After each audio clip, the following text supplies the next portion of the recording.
writers, I'm freelance fiction editor Miranda with my weekly video about writing, editing, and the writing life.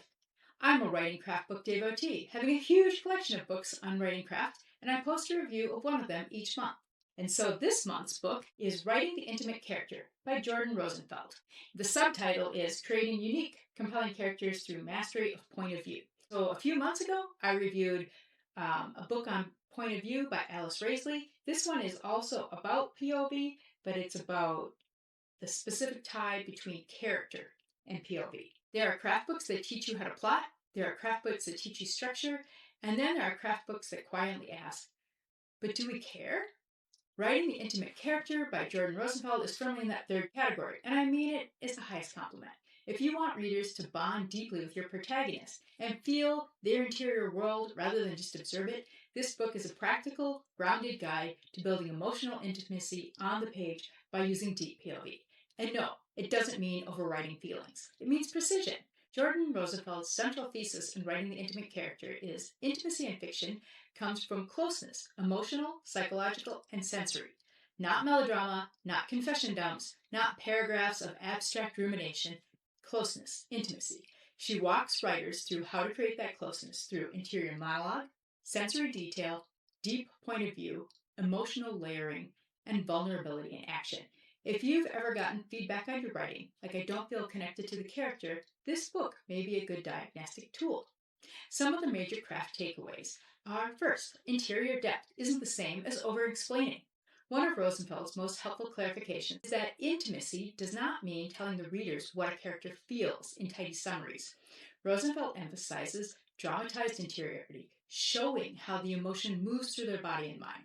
To quote Rosenfeld, intimate writing allows readers to experience emotion alongside the character rather than being told what the character feels.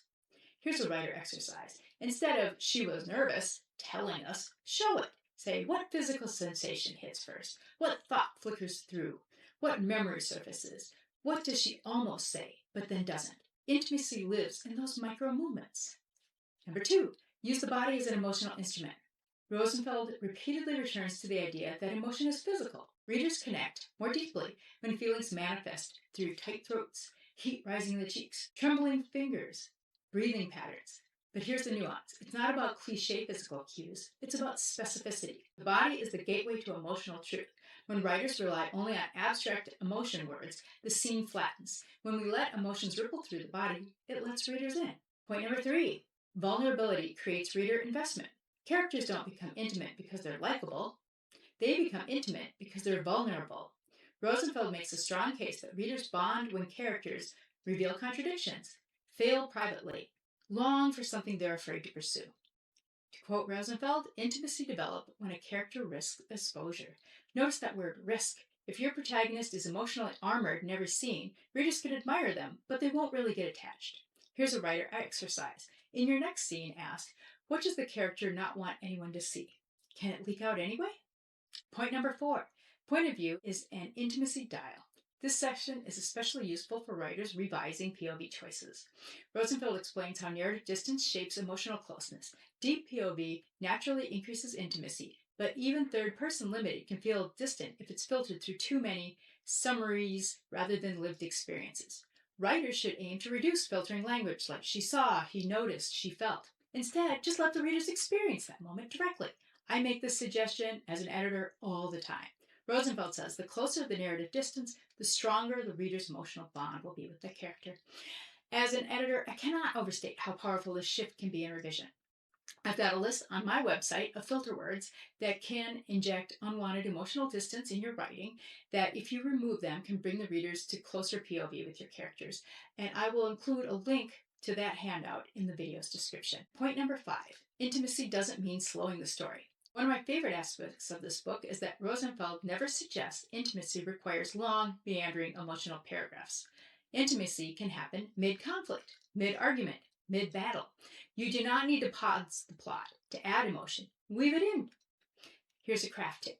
Layer internal reaction beats between dialogue or physical action. Tiny, strategic interior moments keep the pacing tight while deepening connection. What I love about this book, it's practical, it's clear, it respects the reader.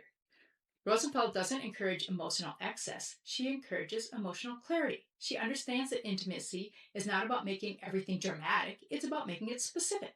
This book is a good recommendation for readers who get feedback that I don't feel connected to the characters, if authors are revising flat emotional arcs, and anyone who is working on character driven fiction. Romance writers who want deeper emotional stakes could also benefit from this book, and literary and upmarket writers refining interiority.